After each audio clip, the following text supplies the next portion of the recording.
the VCB TDC meeting, and it's May 9th. If I could everybody stand for the Pledge of Allegiance. I pledge allegiance to the flag of the United States of America and to the republic for which it stands, one nation under God, indivisible, with liberty and justice for all. Thank you. Please be seated, and we could do a roll call now. Commissioner Cecil Pendergrass. Here. Councilwoman Molly Smith. Grant Myers. Tony Lappin. Here. Jay Johnson. Here. Rob Wells. Here. Bill Wachoulis. Good morning. Councilman Bill Snakey. Here. Councilman Larry Fiesel. Here. Councilman Nigel Bullock. Mayor Dan Allers. Here. Councilman Liston Bouchette, Pam Cronin, and Brian Kramer are excused. We do have a quorum. Great. Thank you very much, and thank you all for being here this morning. And it's another beautiful day in Southwest Florida. We could have a motion of approval of April 11th, 2024 TDC minutes. So moved. Second. Any comments regarding the minutes? Any corrections or revisions? Any public comment regarding the approval of the minutes? No public comment? Any objections? No objection, will come back. Thank you. No objection, motion passes. Public to be heard. Any public comment this time? No? Okay. Any municipalities to be heard?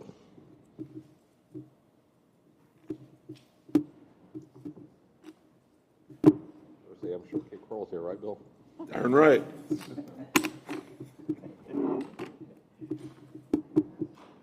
Good morning, Andriana Peterson with the City of Cape Coral Economic and Business Development Office.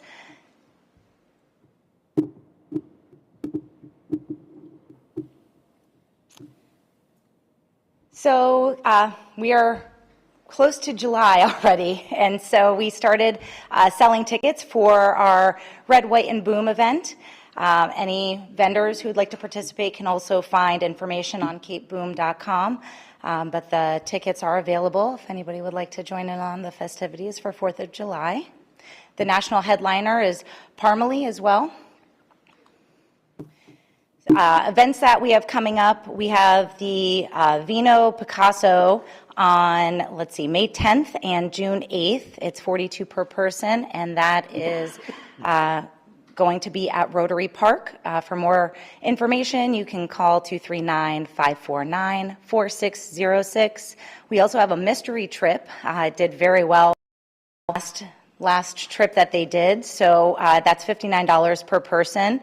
And also, you can call 574-0575 to register or for more information. At Lake Kennedy Center, we have a designer bag bingo, which is taking place on May 24th. And then also every Saturday, our farmers market at Club Square. We have a luau party coming up on May 14th, live music and dinner. It starts at 6:30. Again, for more information, feel free to call 574-0575. And our tourism spotlight is Big Tiki Tours of Southwest Florida. It's a locally owned and operated business. It picks up at the Westin at Cape Coral, and the boat tour offers up to 12 seats, and you can go to bigtikitours.com for more information. Our EBDO Spotlight, these are just a few of the businesses that we've highlighted over the last few months. Facebook likes and shares. And our Quest update. So we have had 1,382 people sign up, 3,606 location check-ins, 262 prize awarded, 89 coupons redeemed, 78 people who have been entered for the Westin 2-night stay, and 33 people who have completed all 30 check-ins and have earned their Sunsplash season pass. And last but not least, our industry roundtable. This month, May 24th, we are focusing on CRA businesses. So if there's any businesses in the CRA that would like to participate, they're more than welcome to reach out. It starts at 8 a.m. at City Hall on that Friday. And then the following months, we have retail and lender financing. Any questions? Thank you. Thank you. Any other cities like to be heard on? Okay. We'll move on to the report of the Executive Director, Tamara. All right. Before I get started, I'm going to ask Pamela Johnson to come up and give us an update on what we are doing for National Travel and Tourism Week, which begins May 19th through the 25th. Just want to let you know what the VCB had planned for that day, that week. Right. Good morning, everyone. I'm Pamela Johnson, VCB Deputy Director, and I'm here to extend an invitation, a special invitation from the VCB staff to invite you all to join us in celebration of National Travel and Tourism Week. As Tam just said, it's May 19th through the 25th. And of course, we like acronyms. Nobody likes to speak anymore, so I'm going to be referring to it as NTTW. Okay. So this is an annual celebration that really underscores the value of and importance of tourism's role in driving our nation's economy. As we recognize this important week, we acknowledge the value of travel and tourism to our local economy, job creation efforts, and the quality of life Lee County residents enjoy. I just want to share some of the key initiatives that will be happening this week, or that week. There will be a ceremonial resolution that will be presented at the upcoming May 21st Board of County Commissioners meeting, proclaiming National Travel and Tourism Week in Lee County. And TDC members will receive a special invitation if you'd like to join us at that proclamation. Then we are marking the occasion by Lighting Up Lee. We have an initiative that will illuminate various landmarks in blue across Lee County to showcase the value of tourism in our region. One of those landmarks is the RSW Control Tower, so we're really excited about that. Then a couple of meetings ago, I think Brian shared with you the value of tourism, which we refer to. It's a video called Sand Dollar Cents, and we're running a social media campaign to highlight how tourism benefits the local economy. So check us out on Facebook and Instagram. And then finally, really special, the VCB plans to show gratitude to our local hospitality industry partners for going the extra mile. We're sharing a small token of appreciation, a challenge coin that we're calling a gratitude coin. This will be personally delivered to 66 local hospitality business partners who make our destination shine. Accompanying the coin will be a handwritten note from the TDC staff member, from the staff member, VCB staff member, who nominated the business partner and explains why they were selected. So I think Fran has delivered to you your gratitude coins, and we want to thank the TDC for its leadership and support of tourism. And we are just excited to do this new initiative. Not a new one. As you know, we used to celebrate community-wide with the travel rally, and until we're able to get back to doing that, this is how we're going to celebrate this year. So I just wanted to extend that invitation, and thank you for your time this morning. Great, thank you. Thank you, Pamela. Appreciate that update.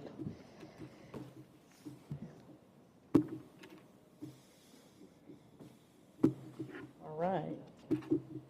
March bed tax collection, $7.7 million for the fiscal year to date, almost $27.4 million. And then, Bill, for you particularly, but for everyone, of course, so we can see how this looks in context of the last few years. Certainly not 22, but also not 19 or 21 either. Star report for March. Occupancy down a little bit, 2.5%. ADR in essence flat, and RevPAR down 2.5% as well. Definitely been challenged a little bit with occupancy this year. I will add that when I look at the statewide report, we're seeing that many of the destinations around the state are also seeing some occupancy challenges. Remember, more product is coming back online, so we're growing demand to the area, but the addition of rooms exceeds the demand at this point. STR, then here you can see how March 24 ranks up against the 5 previous periods for March. In terms of vacation rentals, seen a big growth in vacation rental occupancy, also a growth in ADR, so perhaps some of that strength in the vacation rentals is taking away a bit from the hotels, but to be determined in terms of the way that plays out, but it's good to see the vacation rentals coming back strong. In terms of number of hotel rooms, as we have been doing for quite a while now, this is your monthly update on our analysis, and we are at 77.5%. Did have a couple of, we had one property open this past month, the Extended Stay America, am I getting that right, Nick? Yes. Extended Stay America, which is on 6 Mile Cypress Parkway near the baseball stadium and Metro, between the baseball stadium and Metro, has opened. So that you see in the added to the Fort Myers number.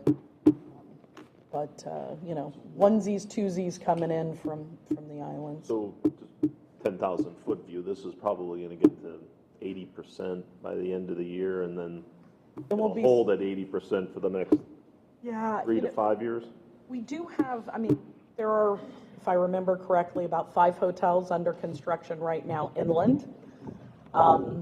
We have one property under construction on Sanibel. Shalimar is under construction. So, but, yeah, there's going to be a point where we're not going to see, you know, significant increase. And it's been pretty slow the last few months, as you know. We've been in the 70s for quite a while. It's going to take time. Patience. Not something we're good at, right, Bill? I'm not very patient either. I want those numbers up too. Great traffic at the airport for the month of March, 1.5 million, and for the calendar year to date, almost getting close to 3.9 million there. This is good news. Both increases over 23, and I believe in both cases second best ever, right? Before I ask Joseph to come up, I want to share with you, Rob sent me a little note. He was caught the Today Show on yesterday morning, and RSW, well, I should say Fort Myers got a little shout out about the Breeze Hub at RSW. So we're going to just play a portion of that clip. This is Mark Elwood, who's a travel journalist, and he's speaking there to Craig Melvin, and we're just going to play the portion that talks about us, but But remember, there are new upstart airlines that do really interesting routes. There's an airline I love called Breeze, which calls itself the nice, the nice low-cost carrier started by the guy who started JetBlue. It services a lot of the Southeast in secondary airports. It's got a base in Fort Myers, for example. So you might find you get a great deal on an airline that doesn't instantly spring to mind. So you got to do some homework. Yeah. All right. Cool. Never neglect to geotag your luggage. Do you do this? No. So he was giving advice on things that you should not do, and one of his was don't discount secondary markets and alternative airlines from the big carriers, and thus mentioned Breeze. So it's always nice when we get a shout out on the Today Show, and thanks Rob for eagle eye on that for us so we could share it this morning. Now I'm going to ask Joseph to come up and give us the report for the first quarter, but he's also going to give us some year-end numbers since this is his first presentation since we have the year-end numbers. A little bit of a summary. All right. Well, thank you, Tam. Again, my name is Joseph St. Germain. I'm the president of Downs St. Germain Research. We're going over 3 things today. As Tamara mentioned, we're going to give a calendar year 23 top line. We're going to also look at January through March 2024, an overview, and then also we're going to cover a crosstab analysis that we did, kind of an overview of that based upon the conversation I had last time I was here. Because we're covering so much, each one won't go into as much depth as usual, but at the same time, the team has the full reports as we go. So one of the things to say before I get into calendar year 2023, and between each section, I'll stop and see if there's questions before we move on to each one. The story for 2023, we know, was a recovery year. TDT was down about 39%. Overall, the metrics of like direct spend and visitation was down in the 25 to 30% range. That's largely because while we saw a significant decrease in those staying in paid accommodations, we still had those folks who are visiting friends and relatives, staying in the second homes. That was fairly even year over year. So, but let's look at the big numbers, how it looks first year for post-Ian. Direct spend was just under 2.9 million. That's a decrease of about 27%. Economic impact was down by a similar percentage, but still, the overall economic impact of tourism to the county was over $4.6 billion. Visitation was just under 3 million people, down about 29%. So you'll notice there the decreases in spend were not as great as the decreases of visitation. We just had a slightly higher yield per visitor. And the room nights were down 26.4%, so a little bit over 4.3 million. Now, those are the big numbers, but still, and to the point where Pamela just mentioned, what's the value of tourism? What does it mean to this community other than those big old numbers? It still means jobs and wages. Tourism supports over 48,000 jobs and almost $1.5 billion in wages.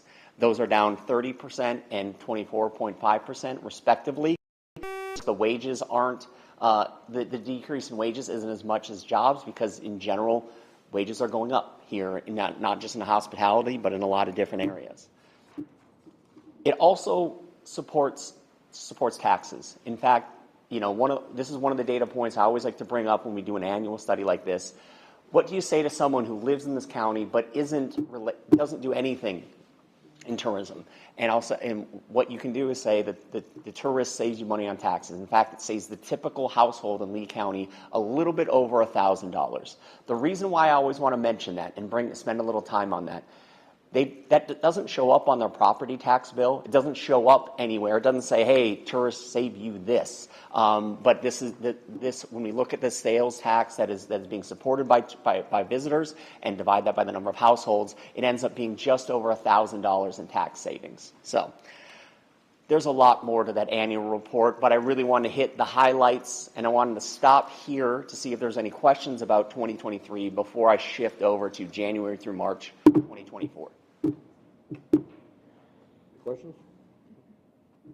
All right, well, we will go right into January through March 2024. So this is your big season in general. We saw significant recovery. You probably saw that, felt that with traffic and things of that nature, but it's still lagging behind 2022. So we're going to show some figures comparing to last year, but also the previous year to give a little bit of context. This is always focusing generally on the folks on the right, but visitation was up 24%. The number of days they were in the market was up 15%. Room nights up almost 31%, and direct spend and economic impact was up 27 and 26% respectively compared to the previous year. Now, one of the things I wanted to point out, even though we had fewer days those are the number of days visitors are in the destination, the increase in direct spend was significant because most of the increase in visitors year over year were visitors staying in paid accommodations. That's where we saw the largest growth.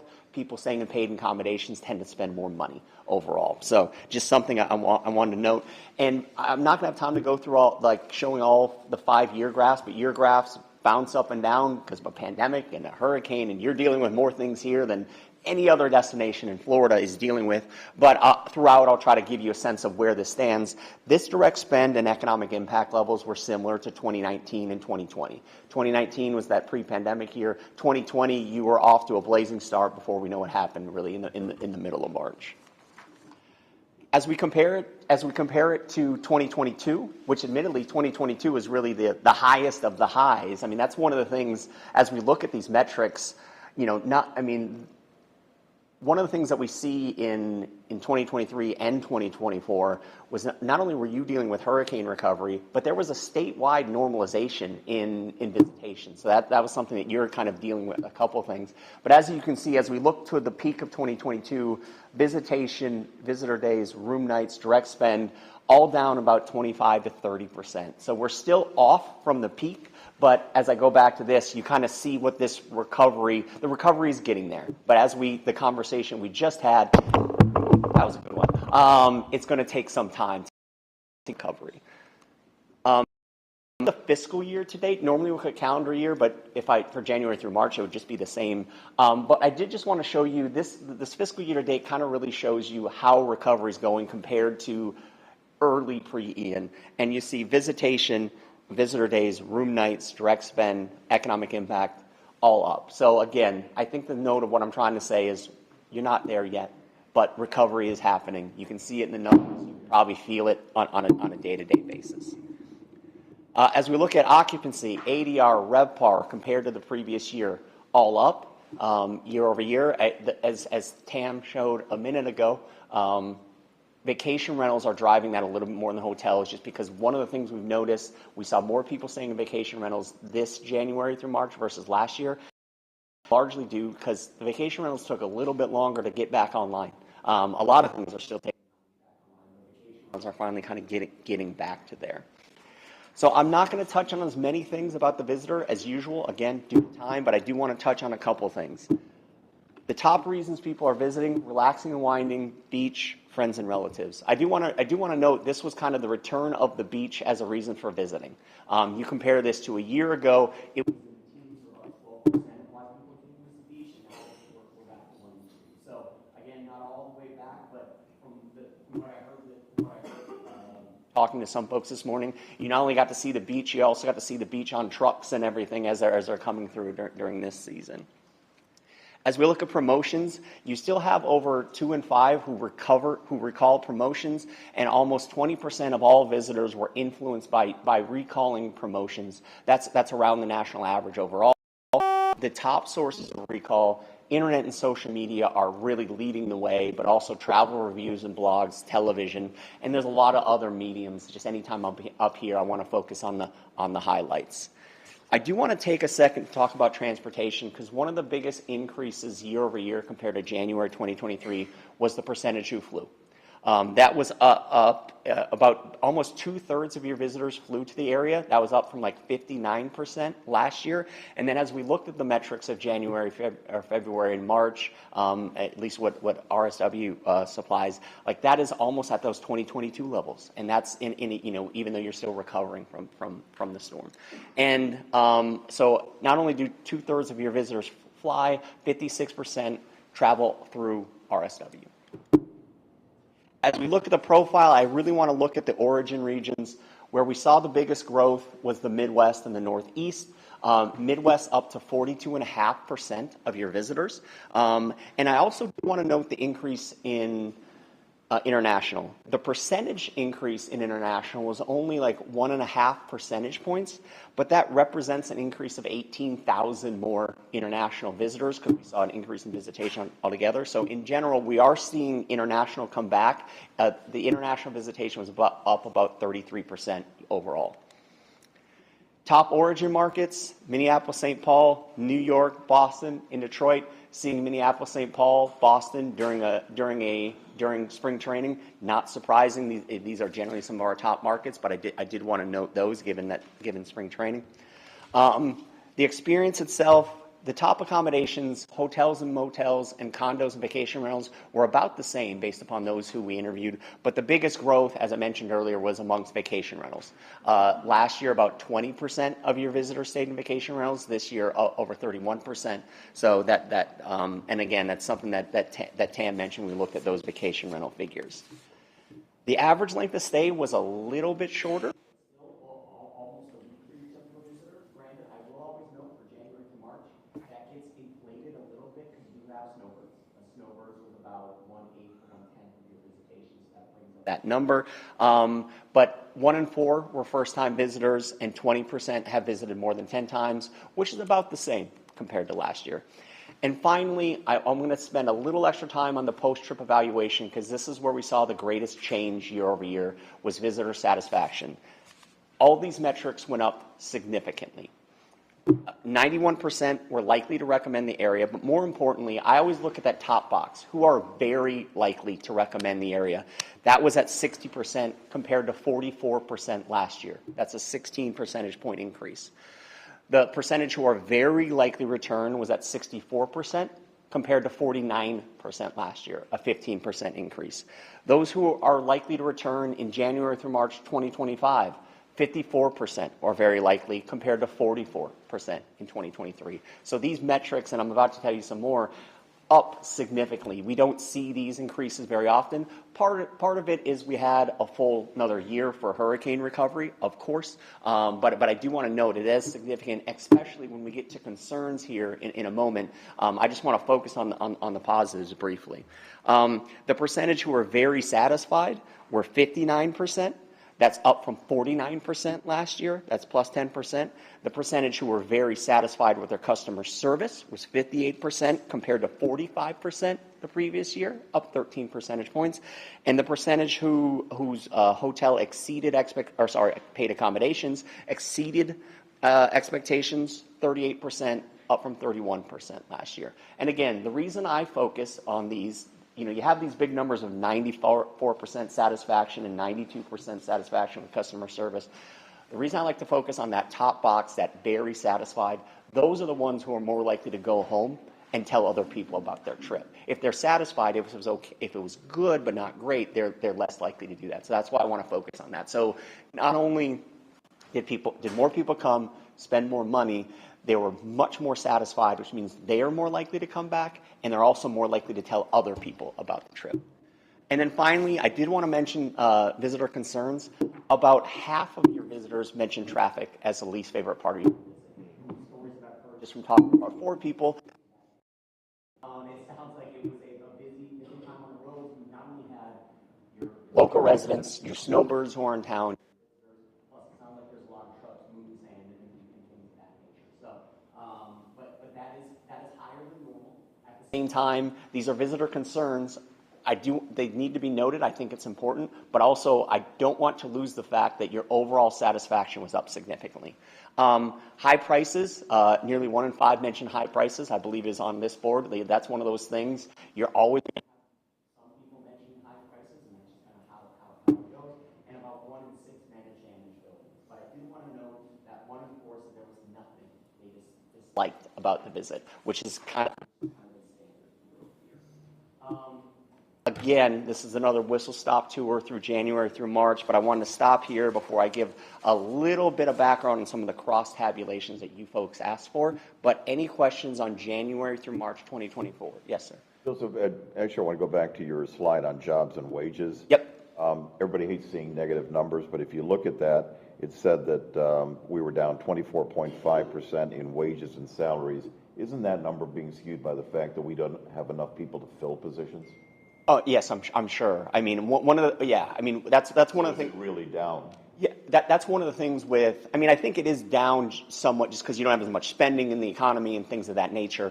But to your point, that's one of the things about a lot like this visitor tracking study. It tells you a lot of what, not a lot of why. But I think that's a good point to help explain some of the why. And if someone's an outsider, they're reading that saying there really aren't good paying jobs in Southwest Florida. That'd be my concern with that.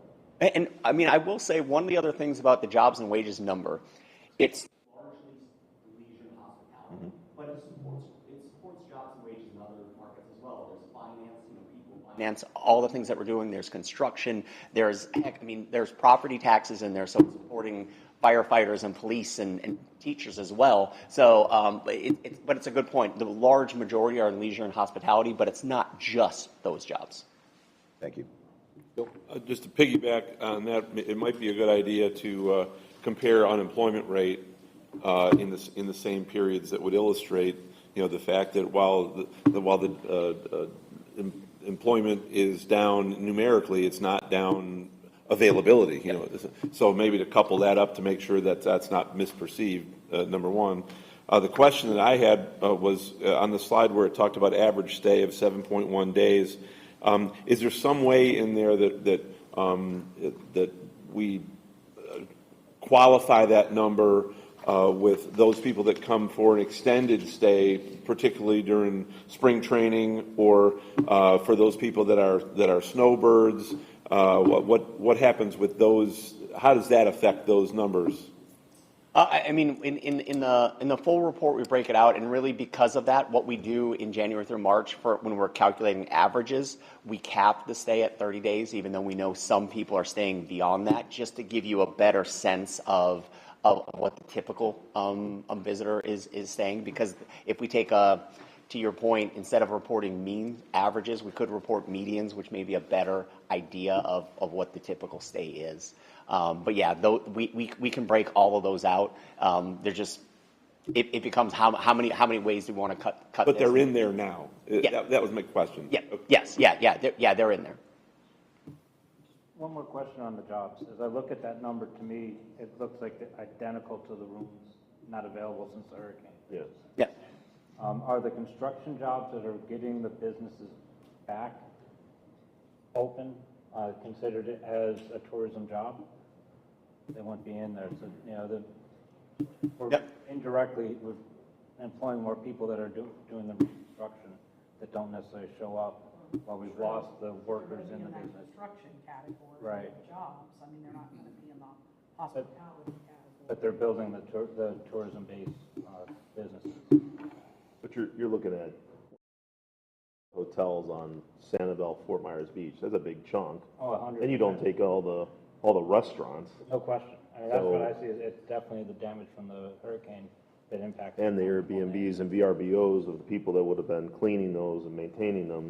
They're all on jobs. So Layers and layers, right? Right, 100%. There's a lot of things to unpack in that one number. Any other questions for Joe? All right. Let me touch base very briefly on the crosstabs that came from a discussion last time I was here. Before I show you some of the results, I'm not going to hit you with a whole bunch of charts and tables. I'm just trying to summarize. One of the things I want to mention about the cross tabulations, we looked at the different areas where people stay and looked at some of the satisfaction, concerns, and activity metrics based upon previous conversations that we have here. I want to couch this with a couple of caveats. We only looked at last year for this. We didn't think it made sense to go pre-Hurricane Ian. It just because behavior has changed and things of that nature has changed. So therefore, that's a lot of data for over the course of a year for your county. But when we take it into specific areas where people stayed, those sample sizes get a little bit small. So that's why I want to take some of this with a grain of salt. And this is something when we run, we can have run again next year, so we have 2 years of data, which we feel a little more comfortable about the data per area. Secondly, these crosstabs are based on where they stayed. That doesn't mean they aren't visiting other places. So that's just something I want to note. So just because you see things, whether it's Tiva, Fort Myers Beach, what have you, that doesn't mean they aren't visiting other places across the county. So, some of the things that we mentioned or asked for, hey, I was asked, how do visitor activities change based upon where they stayed? So what I'm focusing on here is we looked at what the average, what the typical visitor does, those percentages, and then we kind of looked at what are the things that are indexing a little bit higher based upon their area. So if you're staying at in 2023, you are more likely to go to the beach, look at nature, diving and snorkeling. But I do want to note there's 60% were likely to go to or beach, 41% nature, and 13% were diving and snorkeling. They're just more likely than the typical visitor. That doesn't mean we have more people diving and snorkeling than we do going to the beaches. As we look at Fort Myers Beach, they're more likely to go to beaches, go to bars and nightclubs. Bonita Springs, they're more likely to go to restaurants. Estero, more likely to go fishing and golf and tennis. Fort Myers, fishing, and Cape Coral, they're more likely to go to restaurants and participate in water sports. So these are just a little bit of how your visitors are a little bit different. And one of the other things, anytime we cross-tab certain things in an area, because they are moving around the county, you know, those differences aren't always as high as you may think they may be, just because it's based on where they stayed, not necessarily, you know, go ahead, Tam. And it's where they reported that they stayed. Yes. Which I always caveat, not everybody knows our municipal boundaries the way we do. Yes.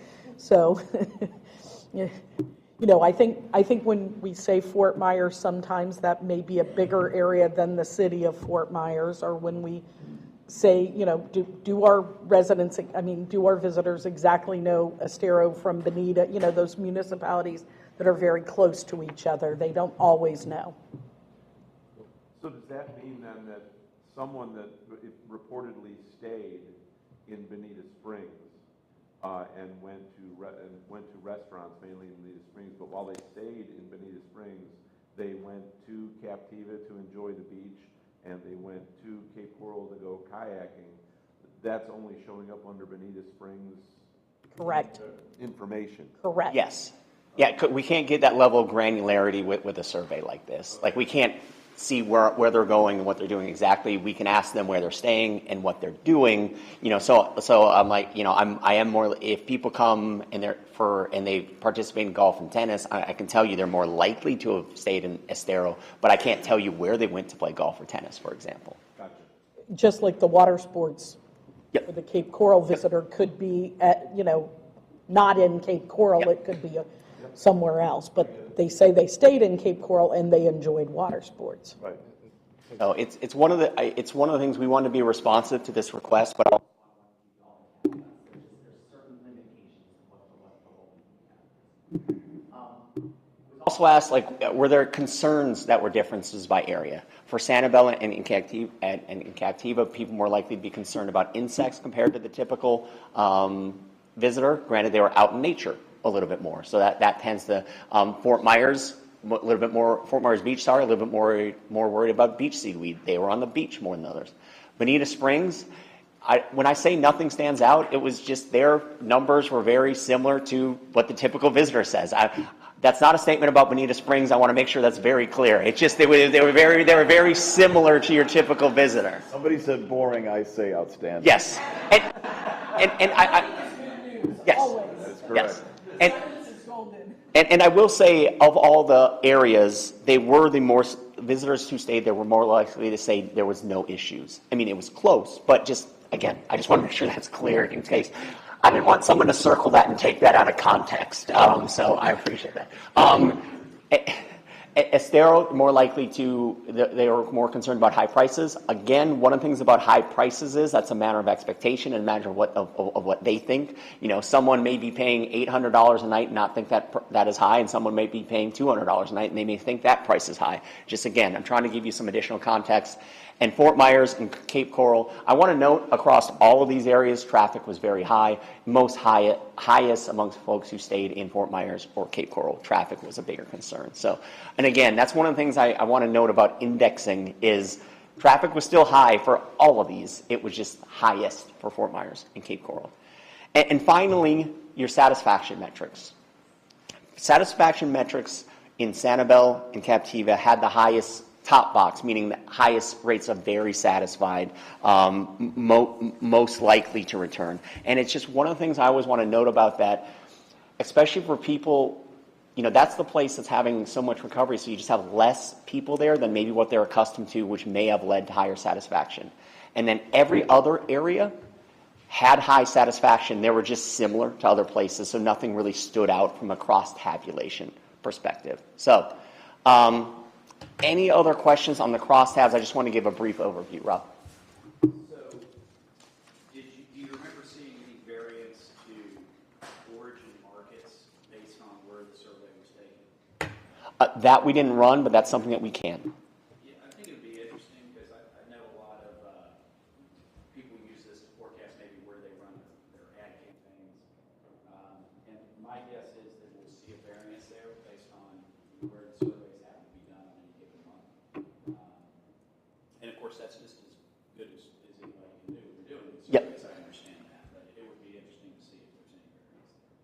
that's something we can look at.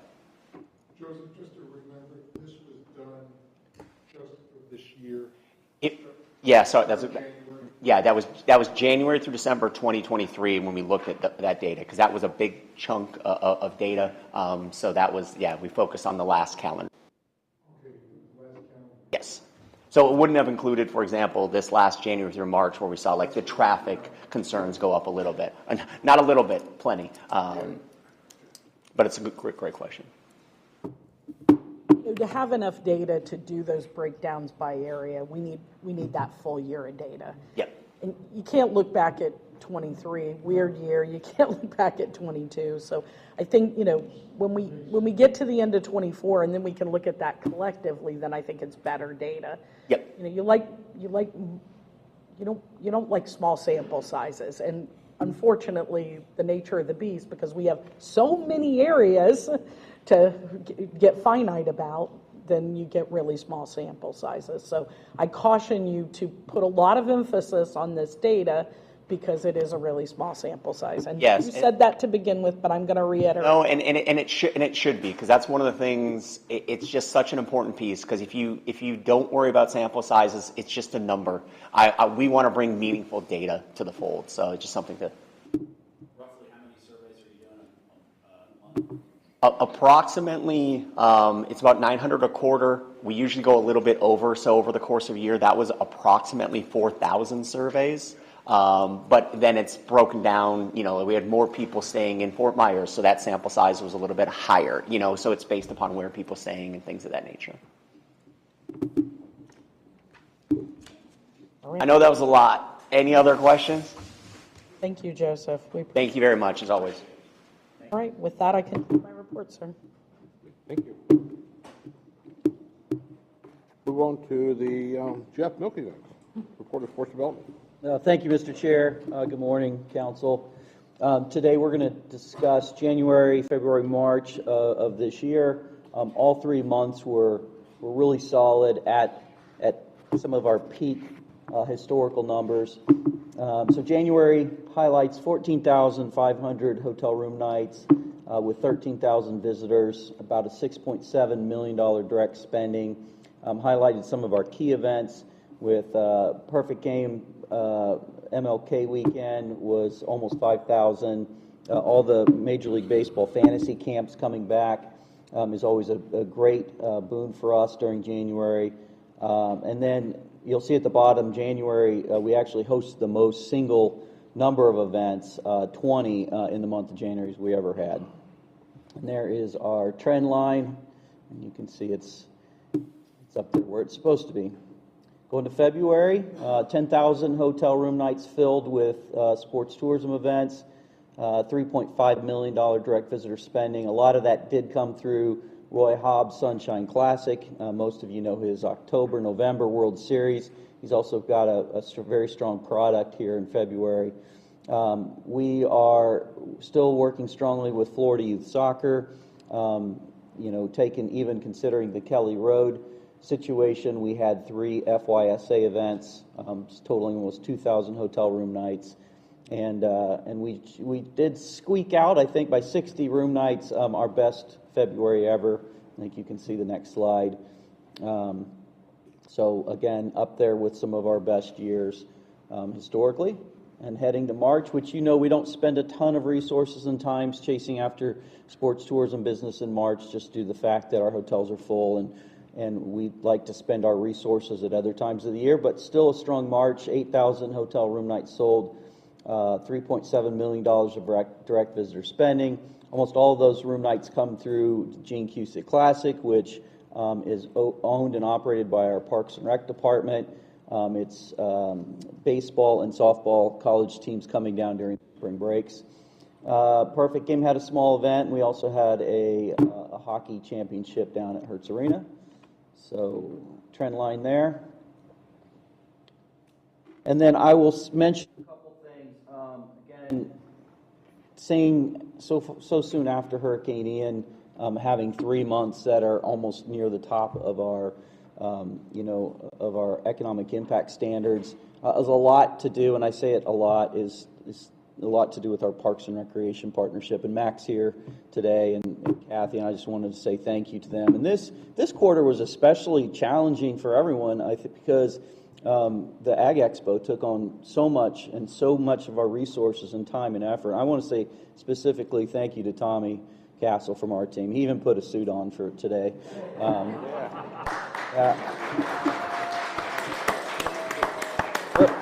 There was a chance Tommy was going to do the TDC report today, so he's dressed ready to go. But Tommy had a huge role in the Ag Expo, and yet to still be able to help manage our sports tourism events, just like all the Parks and Rec folks did, and all the other county staff that jumped in and helped, including folks from Tam's team and otherwise. I just want to say thank you to everyone for the time management skills. To be able to put so much effort and focus into the Ag Expo and still maintain our sports tourism levels at the highest is appreciated by, I know, all of us. So, and finally, I want to recognize spring training. Spring training certainly was very successful this year. We had the number 3 and 4 most attended teams. The Red Sox came in 130,000 total attendance. The Twins were slightly under that at 116,000, but the important thing I think to note about the Twins was they did have a 16% increase in daily average attendance. So many Minneapolis fans, as you could see through the travel survey, are coming back in droves. So I want to congratulate the teams and Lee County overall for having incredibly strong spring training, having two of the 4 teams of the 15 in the Grapefruit League, I think, is important. And finally, I want to say thank you and recognize a very dear friend of mine and a colleague, and you all know Mark Weber. He has chosen to retire. I think probably a lot of people in the room know it already, but if you don't, he has chosen to golf, I think, 5 days a week. And when are you retiring? June? Mark, stand up. Come on, stand up. Thank you.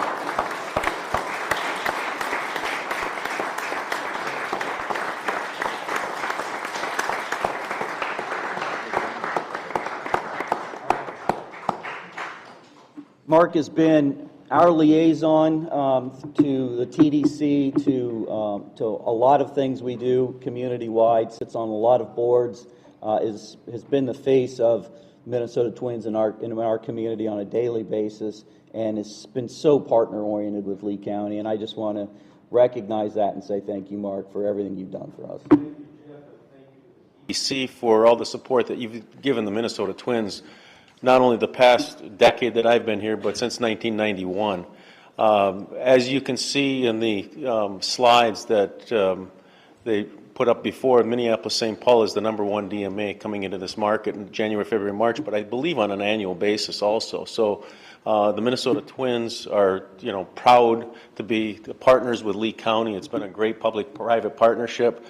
We will be staying here, but my time is passed, and I'm passing the torch to Victor Gonzalez, who will be a great representative for the Minnesota Twins for Lee County and in the future. So thank you for all the support you've given the Twins, but myself, and it's a very welcoming community, and I will maintain our residency here, and you'll see me around. Thank you.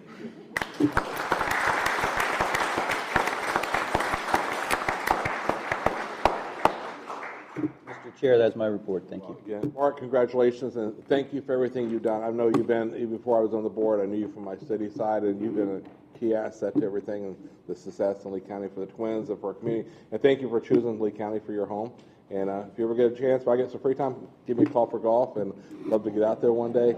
You don't have to come to our board meetings to bring things, so just call me if you need anything. But again, thank you for everything. And it's just, and like Jeff said, the partnerships with all the different groups in Lee County makes it so beautiful and great. And I do want to touch real quick what Jeff was talking about, the Ag Expo. Now, if you did not get a chance to go there this year, you missed a big event. And compared to what the fair used to be like, compared to what our staff, our team put together this year, was amazing. It was so shocking and surprising how great, like Jeff said, the time management. Every department in the county, from DOT to Parks and Rec, from TDC, kind of like what COVID did, everybody came together, and that was one great event. So again, thank you to all the staff that's here, everybody's listening that worked on that event. So we pulled it off. It was a great event. So definitely a good thing. Yes, Bill. Thank you. Jeff, I wanted to make sure that you knew, and if you watched the news, you knew that there was a little bit of a squabble around what residents will pay or not pay to go to the pickleball center that we've got about to open in Cape Coral. But the more I've learned about that, the more that's a silent giant to bring people into our area. And this facility is going to be one of 3 world-class facilities in the state. And the tournament play and the people that travel to go to these things is beyond my wildest imagination as I looked into it. And so I think that could be a huge draw for people to our area, somewhat away from the major sports, but the social and family and loyalty around these pickleball organizations and groups, I can see that being a major draw to our area if we do tournaments there. So other than just the city promoting that type of stuff, I really think we need to look at that as a county as well. I think it'll bring a lot of people to our area. Yeah, I appreciate you saying that. We've already met with the organization that's going to be managing the facility. We know them well. Tommy and I and a couple staff from Parks and Rec were recently at our national convention where we have business meetings, and we had a very exciting meeting with USA Pickleball and some other organizations, and really started to showcase, even though we only have renderings at this point, showcasing your facility and letting the world know that this is a great venue to have these tournaments at. So we're going to be working on that. Awesome, thank you. Jeff, Yeah, Tony? just educate me a little bit. The Major League Baseball fantasy camps, are these just for our teams that are here, or other teams? And how long? So a camp lasts about a week, somewhere between 6 and 7 days. The Minnesota Twins have their own internal fantasy camp, which they have somebody that works to promote and fill that camp up with Twins stars from the past. The Red Sox have both a men's and a women's official fantasy camp. And then we also have 2 more fantasy camps that are not affiliated with the Major League teams, but are at our facilities. And one of them is called, they call it the Boston camp because there are a lot of ex-Boston players that are there. But they're all about 7 days long. So they're good pieces of business for us. What do they do? I mean, people just apply to this? I mean, is there a limit on the number of? There is a limit. There's a cap because they only have so many professional players that are here. So there's an application. You've got to register for it, and then but they play every day. They mix up teams with the stars. They get to play in the stadium. So it's a good. What's the average age of these people that go to? I don't know that. Mark, do you know the average age? This year we had, our campers range from age 30 to 80. And the average age, quite frankly, is probably about 58 to 60 years old. Yep. Tony, do you need an application? No. Believe me, I'm not at all.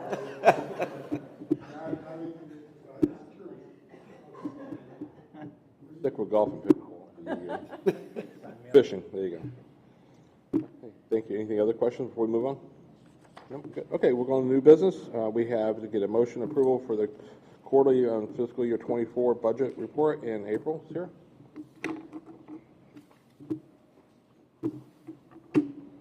Good morning, everybody. I'm April Bonnets, for the record, your fiscal manager.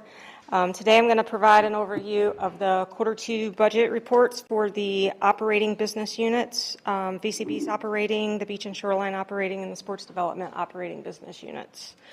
First up, we have the VCB operating business unit.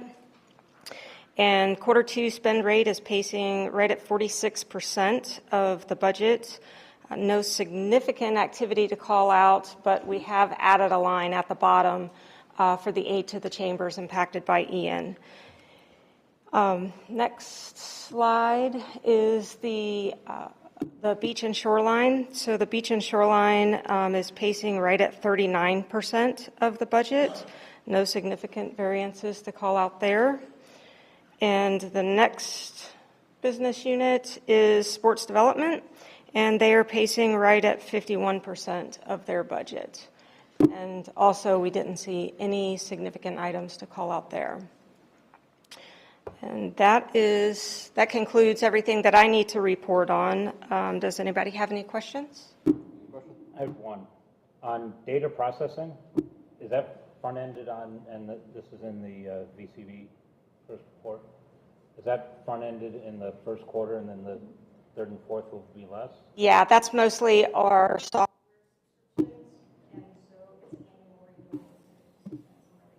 Okay. You see that big expenditure in Q1? Right. I see the big one, and we're sitting at 70, but if most of it is in Q1, Yep. which is typical, that will Tim, work what out. about staffing? Are we fully staffed, or are we? We're close. We have a couple of positions posted, but we're close to fully staffed. We have one vacant position, but we're getting very close to fully staffed. Make a motion to accept. We have a motion? I'll second that. A second. Any other discussions? Any public comment on this budget report? Go back to the council. Any objection? No objection. Motion passes. Thank you. Thank you, April. Thank you, everyone. Next, we have the Beach and Shoreline fiscal 25 funding report, and Nancy's going to give that, and we can do both items together. Good morning, Council. Nancy McPhee, Product Development, and I am here this morning to ask for you to formalize the fiscal year 25 Beach and Shoreline funding. The Beach and Shoreline Review Workshop was held on April 24th, and it was attended by several TDC members, Commissioner Pendergrass, Councilman Steinke, Tony Lappy, Jay Johnson, Bill Wachulis, and Pam Cronin. We're very appreciative for their time in reviewing these requests. At the workshop, they discussed approving funding recommendations for 15 projects totaling $11,785,362. There were also 3 projects that were not eligible through the Beach and Shoreline program. They'd like for you today to discuss recommending that the Board of County Commissioners fund them from reserves in the amount of $944,751.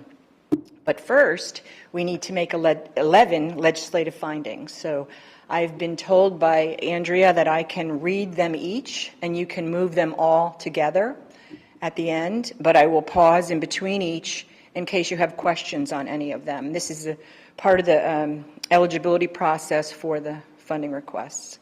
So the first request is Request B from the City of Sanibel for beach and shoreline erosion monitoring. To fund this project, the TDC must make a legislative finding that erosion monitoring promotes tourism.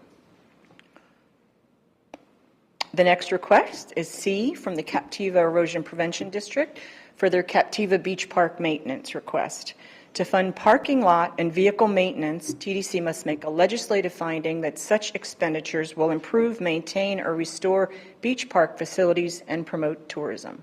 I'm sorry, I think Rob had a question for the B. No, I didn't know if we were going to have to approve each one of them as she went. No, I believe, Andrea, we're going to read. Right, but I'll pause in case you have questions on any specific request. The next request is Request E from the City of Sanibel for their beach park operations and maintenance request. To fund vehicles, restrooms, UTVs, pickup trucks, and tourism-related signage, TDC must make a legislative determination that these items promote tourism. The next request is Project F, Lee County Parks and Recreation, Operation Beach and Shoreline Maintenance. The TDC must make a legislative finding that portalets and vehicles will improve, maintain, or restore beach park facilities and promote tourism. The next request is H, Barrier Island Park Society for the Gasparilla Island Walking Trail Maintenance. To fund this project, TDC must make a factual determination that the project is related to and primarily promotes tourism. The next request is I, Town of Fort Myers Beach, Beach and Shoreline Funding Program Request. To fund tourism-related interpretive signage, shade structures, vehicles, equipment, and portalets, TDC must make a legislative finding that they will improve, maintain, or restore beach park facilities and promote tourism.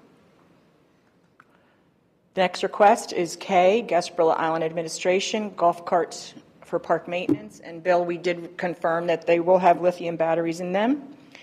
TDC must make a factual determination that the purchase of golf carts for beach park maintenance is related to tourism and primarily promotes such a purpose. The next request is L, Lee County Parks and Recreation, for temporary restroom facilities. Tourist development tax proceeds may be used to provide restroom facilities if the TDC makes a legislative finding that such expenditures will promote tourism or that portable restrooms will improve, maintain, or restore beach park facilities. The next request is Gasparilla Island Administration Sea Grape Restroom, Phase 2 for construction. Tourist development tax proceeds may be used to provide restroom facilities to serve beach areas if TDC makes a legislative finding that such expenditures will promote tourism or will improve, maintain, or restore beach park facilities. And the last two requests have the same request for a legislative finding. They are for Lee County Transit's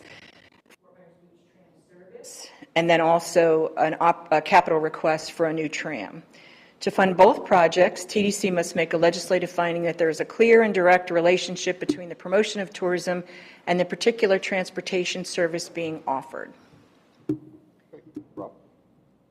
Yeah, I would just like some dialogue from the committee on PQ, the transit question. So historically, we didn't, that I recall, we were reluctant to do transportation because we were worried the slippery slope would be there every shoreline across Lee County. We ended up saying, okay, we need to get funded for our beach transportation or coastal transportation. And then we made a legislative finding for Lover's Key Park and for Kay Acosta. And in both cases, they were able to exhibit the need for this transportation, which seemed to fit in very well with beach and shoreline. Kay Acosta and Lover's Key, I think it was the remote access, getting people out to the area. So I guess what was discussed on this, is this a recurring? Have we done this many years, or is this a new one? This is one we've done multiple years. This is the open style trolley that goes up down Fort Myers Beach from Bowditch to the library. But as you saw in Joseph's notes about traffic, this is a key item to combat traffic, because I know from our guests are getting on that open air trolley and riding it down. It just ended for this year. Seasonal. It's a Also, seasonal too, trolley. The experience that people had on the trolley was very positive. Okay. And what I liked, what they did this year, instead of these, they break down, they're very expensive and everything else, they were very, I thought it was a pretty good idea. They got a pickup truck that's going to tow this sort of, what would you call it, trailers, with it's very easy for people to get in and out of, and I think it's a better improvement from the old trolley system that they had. So we looked at it, and I think it's a good move.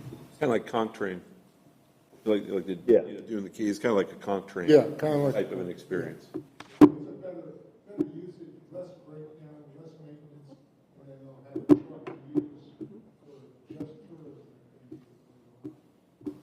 I mean, I could argue that it's needed year-round, but, so. Thank you for the clarification. We need a vote then on this? Yes, we need a motion and a second on beach and shoreline. I'll second. Motion and a second. Okay. And any other discussions? Any public comment on beach and shoreline? Okay, come back. Any objection? Objection, motion carries. Thank you, Nancy. I have two more things for you to do. Okay. That was the legislature. Almost. That was the- Almost. Yeah. Here comes the money. The first request I'm going to ask the TDC to consider is to approve everything in the far column, which is eligible for beach and shoreline. So the total amount of funding for these 15 projects is $11,785,362. That will be the first item you need to do. I'll make the motion. I'll second that. You have a motion and a second. Any other questions? Any public comment? Come back to council. Any objection? No objection. Motion carries. Thank you. item that I'll ask the TC to consider is everything in this column. There's 3 projects that were not eligible through Beach and Shoreline, but they are eligible under the state statute, Section 5B, for nature centers. So because they're not eligible through Beach and Shoreline, it was discussed at the workshop that we would perhaps ask the BOCC to consider funding these 3 projects at a total of $944,751 from reserves. Rob, the thought process was that because beach and shoreline, it doesn't fit the technical definition, but it's still a tourism-based business. The biggest one being the Capes, Yellow Fever Creek, which is an actual nature center that it would draw a lot of tourists and tourist activities, that we should fund it. And the way we found to fund it is through reserves. It can't come out of the beach and shoreline money because of the statute, but it can come out of reserves. So Nancy, would this then go to the commissioners for their approval to move that? So basically, all we're doing is making a recommendation? Yes. Okay. I'll make the motion that we move that item. Okay, we have a motion. I'll second that. Second by Jay. Any discussion, any objections? I'm sorry, any public comment on that? Come back to council, any objections? No objection. Carries, thank you. Thank you. Thank you again, Nancy. Thanks, Nancy. Another great picture of in the, thank you. To any other council information? Do you have anything? There are a few things in your packet for your late night reading, but keep you informed on what's going on in the tourism industry. Any TDC members have any comments or questions or any updates or anything? No? Member items? No. Is that member items or is that comments on TAMs? I'm sorry? Oh. Just have an update from FRLA.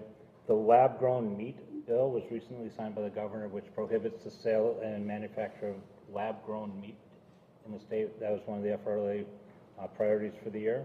And locally, we're working on some events, including our taco cook-off and golf tournament, and we look forward to engaging with the rest of the industry and our community leaders in that. We'll have updates coming. I believe we're back in Bonita for our taco cook-off. That's all from FRLA. Great, thank you. Anything, Mr.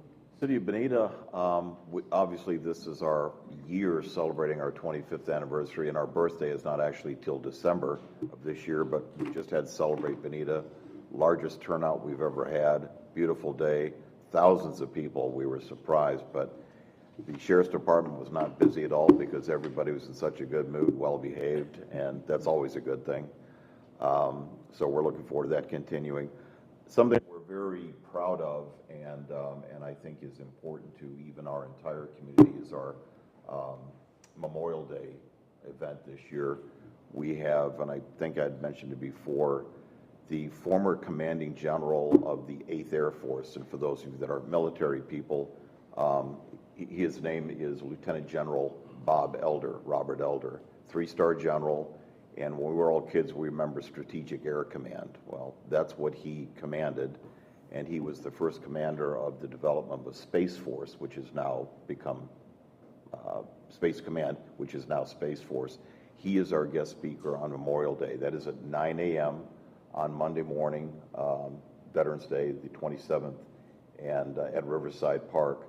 I've known him for 55 years. He's a good speaker, much smarter than most people I know.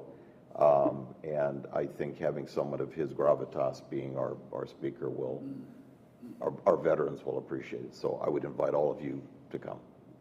Thank you. Thank you. Yeah. We're finishing up or nearing finishing up our beach burn project, which I think Bill can attest to. It turned out great. We approved the contract for the beach renourishment, so that should be starting fairly soon. In July, we are bringing back the 4th of July parade as well as the fireworks, all completely funded by either donations from residents and or workers that are working on the island to rebuild. So congratulations to them and thank them for their support. It'll be the same company doing the one that we did on the 4th on New Year's Eve. So if you saw that show, you know it lasts about 22 minutes. It's a pretty impressive show. So we're looking forward to doing that on the 4th. Great, thank you. Bill?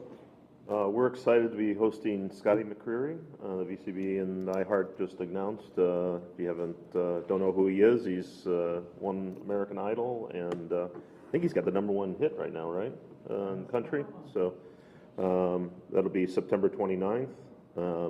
We also achieved, the Pink Shell achieved Great Place to Work, which is an anonymous survey to all of our associates, and we are certified now, so continued with our culture. Great. Thank you. Bill, you got anything for Cape Pearl? Well, just thanks to our EDO for being here at every one of our meetings to keep everyone apprised of what's going on in the Cape.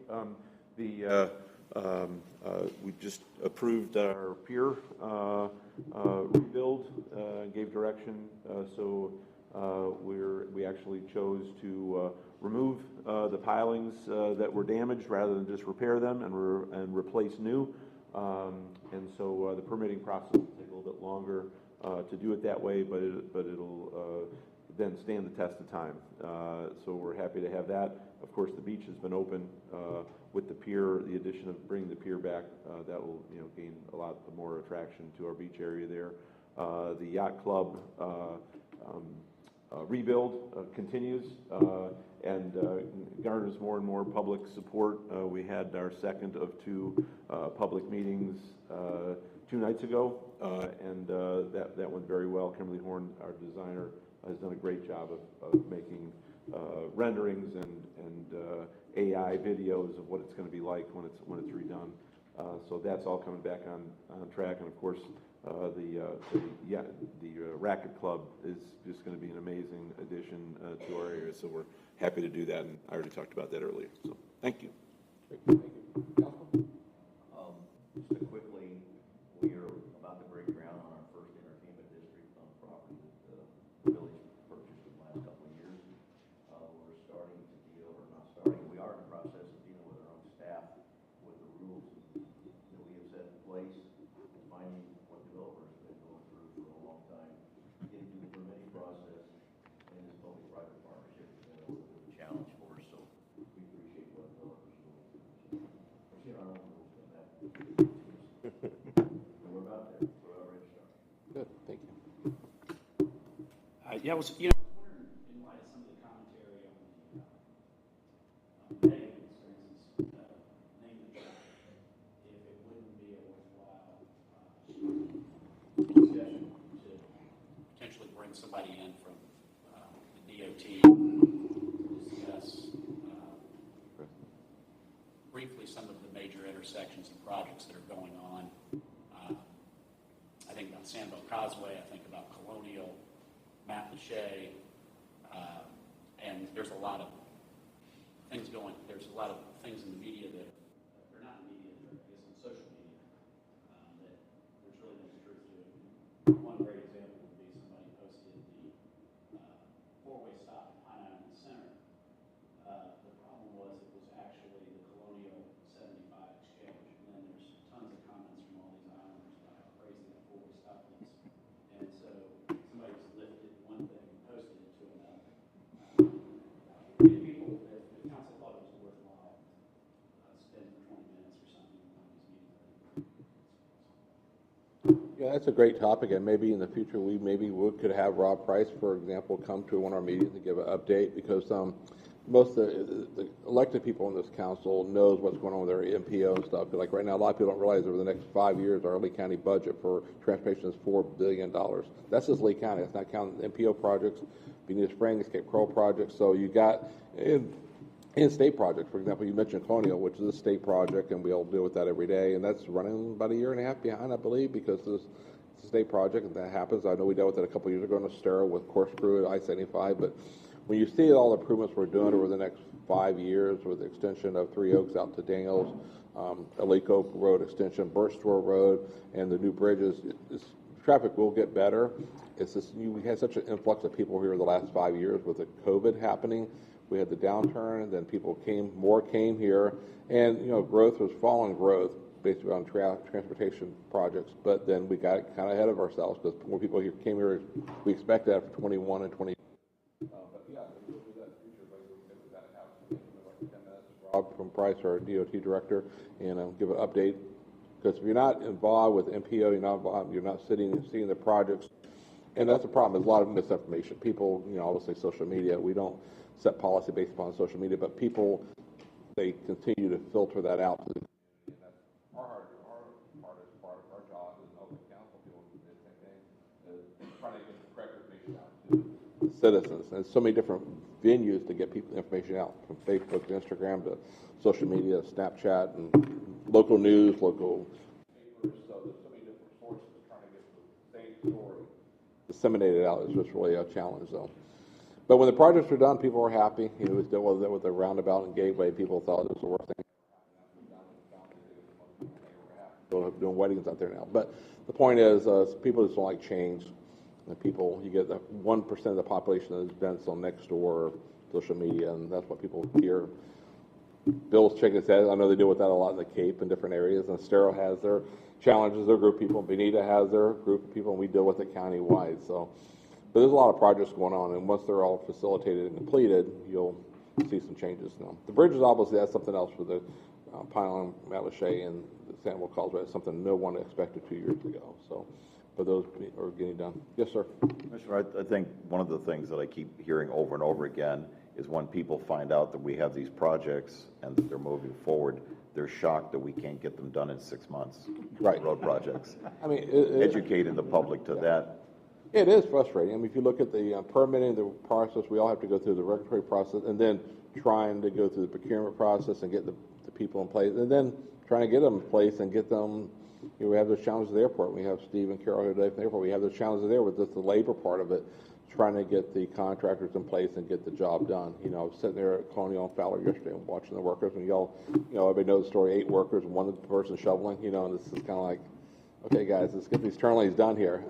But once all the projects are going to be done, I think our traffic flow through the whole network, through the county, we all live, like you were talking earlier, they stay in Benita, they're going to travel to Cape Coral, they're going to travel to Benita, so we're all using the roads, so that's really where the boundaries are. It's just trying to get all the projects working together, though. That's just it's frustrating. I remember going through back conferences back in 10 years ago when I first got elected, and one of the challenges said that most transportation projects you see started will never get done while you're in office because it takes so long through the regulatory process and transport and funding. But now the good thing for us compared to what it was 10 years ago, all these funding projects for roads, they're all funded. I mean, I'm looking at Three Oaks Extension was $168 million. It's funded. It's being built now, but it used to be 10 years ago, projects were being built and they weren't being funded. They were being funded as they go. But now, based upon impact fees, proportionate share, prop share, gas taxes, all these projects are being funded now. Most of our projects are funded. There's some that are not funded, but they're going to be funded over the next couple of years, though. So. Yes, sir. You and I were in a meeting last month together. I was taking on the secretary of the club, so I was taking notes on this. One statement, you made a comment about how many people moved to Lee County last year. Can you repeat that number again? Was it 80,000? I'm trying to remember what date I had there in front of me. 7,000 in my mind. Yeah, I'm not really sure. I don't remember the exact number. I forgot. Yeah, it was a big number. It'd be based upon, if you look around, I mean, I think we all can tell. I think the census hurt us this year with this cycle because with the COVID going on. They were really limited. The workers were obviously really limited where they went. And you drive through Lehigh, Cape Coral, San Carlos Park, and you see 8 cars in the driveway. We know there's not 2 people living there. And it's unfortunate. I wish we could do a better job creating a census based upon utility hookup, based upon usage, and actually counting vehicles in driveways, not just people, how many people we think, projecting how many people live there, 2.1 people live there. Well, no, it's 6 cars, 8 cars in the driveway. The kids are living with their parents. Aunts are living with their family members. So I think the real numbers, if you really knew the real numbers, that's a whole lot exhausted more than what we really are, especially like areas like Lehigh and Cape Coral, where you have condensed residential like that. So we're trying to build infrastructure and build schools and build everything based upon those census numbers from 2020. But the reality, I think that we all see the numbers a little bit different. People actually living here full time, and you see all the new apartments going on and everything. It's just some of the cities love apartments. I know we need housing, but it's not affordable. But that's just pushing those numbers and pushing the transportation concurrency numbers up. So, Bill, you see that in Cape Coral with the cars in the driveway? Yeah. Well, not only cars in the driveway, but like you mentioned, multifamily units. We've had numbers of those open, and that brings an influx immediately that, you then have to deal with, so. Right. And then our visitors come during that peak time between, obviously between Thanksgiving and, Easter, and that just doubles the traffic then. So, but you guys okay with getting somebody here coming in the future? We have a light schedule to get DOT to give a 10-minute presentation? Sure. Perfect, great, thank you. Yes, sir. Tony, do you have anything? Good news. For us, we awarded the contract with the colleges, and so we're in final design and hopefully get permitting done maybe by September, and put shovels in the ground by October to be colleges. So that is sort of underway. So any construction costs came in what you expected, or? Pretty much so. The good news is the contractor is recently doing one, and so he knows what the numbers are, so we look at things pretty carefully. And, it's going to be probably come out around $15 million for 22 units. Different sizes, some of them be better than, Right. but it'll be a nice project. We're excited about getting a process started, that one, and then move on to the next one, and then the next one. If there's a light at the end of the tunnel. How long do you think it will take, Tony? Actually, we're really excited. We think that if, in a perfect world, maybe we get through the windy, everything keeps going well. We're hoping that maybe, and ideally, we'd love to get some rooms open by December of 25. So we want to make that season, certainly by January, in that first quarter, for sure. But we're pretty excited about it. We're pretty confident, and we'll see what happens. I wasn't going to bring it up, but since we're sitting here, and it came up this morning, actually, somebody else mentioned it to me, asked me to bring it up. I just want everybody to know, I know a couple of people in this room here has actually attended, the mayor, Lawrence Beach, attended a meeting with me a few weeks ago in Lehigh Acres. We have a couple of rogue state representatives out there pushing a single-member district there on the county commission, and I think they're asking now to have a meeting maybe in Bonita Springs next to their city hall. Basically, we have the property appraiser here that has his passion is to make the county commissioner single-member district, and what that would look like is, as I'm looking around the table here, no one at this table here could vote or vote against me in the future. Now, forget about when Cecil's gone, but that means that person that replaces me, when you call that person sitting in this seat, he or she would not say, okay, based upon the county charter, I couldn't help you or talk to you because you're not my district commissioner. So anyway, there's been a push for that. It went through charter review, goes through charter review every 8 years. It failed again this past year. So based upon the fail of that, Matt Caldwell's personal passion is to make us county commissioner single-member districts. That means if Tony called me for something on Captiva, I'm like, sorry, Tony, I can't talk to you. You're not in my district. Even though Bill may live in my district, if his business is in the beach, I couldn't talk to him about his business project. So anyway, it's the ego and it's politics at its finest. Anyway, if anybody hears about that, it fell last year in the state when they brought it up. State leadership saw there's no need for it in Lee County to take your vote away. So based upon the way they're projecting it is you can only single-member district. I mean, 80% of the people in the room couldn't vote.